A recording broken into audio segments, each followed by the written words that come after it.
بسم اللہ الرحمن الرحیم۔ محترم بزرگوں اور دوستو،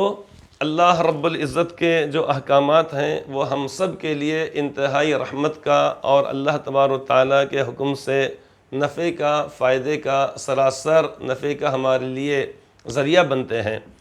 احکامات یہ بیان کیے جا رہے تھے کہ کسی شخص کی ملکیت میں جو چیزیں ہوتی ہیں، انسان کو زندگی بھر اپنے اس ملکیت میں یا ان چیزوں میں مکمل طور پہ تصرف کرنے کا، اس کو جہاں چاہے حلال اور جائز جگہوں پر خرچ کرنے کا اختیار ہوتا ہے۔ لیکن جب اس کا انتقال ہو جاتا ہے تو اللہ تبارک تعالیٰ نے اس کے حقوق سے متعلق تجہیز و تکفین اور وصیت اور قرض، ان تین چیزوں کو تو اللہ تعالیٰ نے اجازت دے دی ہے پہلے اس کو انجام دیا جائے۔ لیکن اب اس کے مرنے کے بعد اب جو کچھ مال ہے، روپیہ پیسہ ہے، اس میں سے ان لوگوں کے لیے کہ جو اس کے متعلقین نہیں ہیں، ان کے لیے استعمال کرنے کی اجازت ہرگز نہیں ہے۔ کیا مطلب ہو گیا؟ مطلب یہ ہو گیا کہ جب اس کا انتقال ہو گیا تو اس مرنے والے شخص کے ماں باپ یا اس کے بیوی اور اس کے بچے اور بچیاں، ان تمام کا حق اس میں متعلق ہو جاتا ہے۔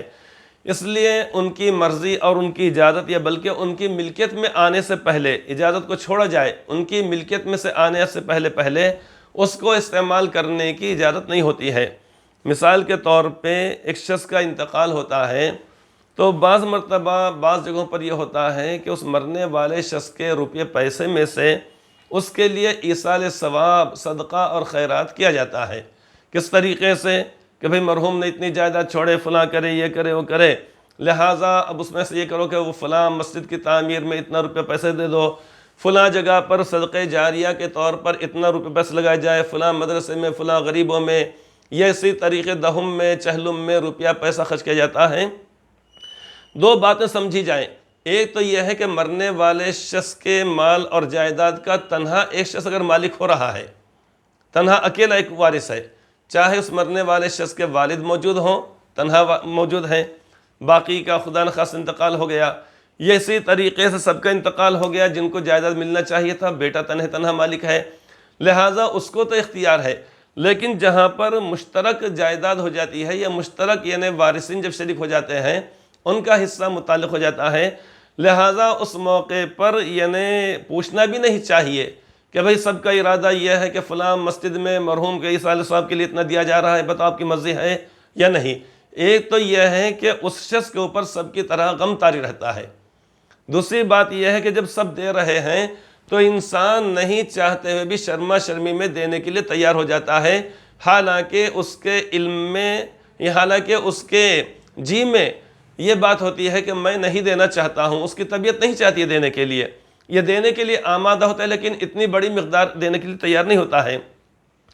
لہٰذا شریعت کا حکم یہ ہے کہ جس کا حصہ جو کچھ ہے اس کو دے دیا جائے، اس کی ملکت میں دے دیا جائے، اس کے بعد اپنی مرضی سے اگر کوئی دیتا اگر ہے تو اس صورت میں جائز ہے۔ اس کو ایک مثال سے یوں سمجھ سکتے ہیں، اللہ تعالیٰ کے ایک برگزیدہ بندے کسی شخص کے پاس گئے جب ان کا آخری وقت چل رہا تھا، انتقال کا وقت قریب تھا۔ جب گئے تو انہوں نے وہاں پر دیکھا کہ وہ شخص لیٹا ہوا ہے اور وہاں پر ایک چراغ جل رہا ہے،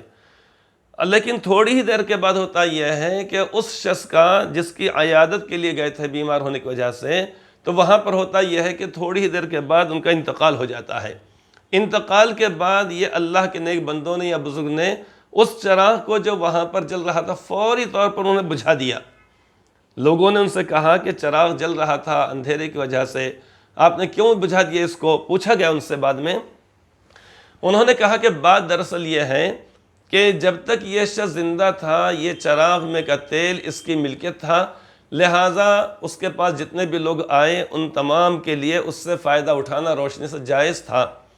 لیکن جیسے ہی اس کا انتقال ہو گیا تو انتقال کے بعد جیسے اور چیزوں کے اندر دیگر وارثین شریک ہو گئے، اس چراغ کے اندر چاہے معمولی سا تیل ہو، چاہے وہ 100 گرام ہو، تھوڑا چھٹا تیل ہو، لیکن اس معمولی سے تیل کے اندر مرنے والے شخص کی بیوی جس کا حصہ 1/8 ہے، مرنے والے شخص کے ماں باپ جن کا 1/6 حصہ ہے، اور باقی اولاد کا ہے، ان تمام کا حصہ اس کے اندر شامل ہے۔ اب یہ ان کی ملکیت میں چلا گیا، لہٰذا جب تک کہ اس کی تقسیم نہیں ہو جاتی ہے اس وقت تک مجھے اور کسی اور کو اس طرح سے فائدہ اٹھانا جائز نہیں ہے۔ تو اللہ تبارک و تعالیٰ کے بندے احتیاط کرنے والے اتنی بھی زیادہ احتیاط کیے ہیں، لہٰذا ہم نے بھی احتیاط برتنا چاہیے کہ کسی بھی مرحوم کے مال سے جب تک کہ وہ تقسیم نہ ہو جائے اور کسی کی ملکیت میں جس کو ملنا چاہیے نہ آ جائے، اس وقت تک کسی کے لیے استعمال کرنا جائز نہیں ہوتا ہے۔ اللہ تعالی ہم سب کو عمل صالح کی توفیق عطا فرمائے، آمین ثم آمین۔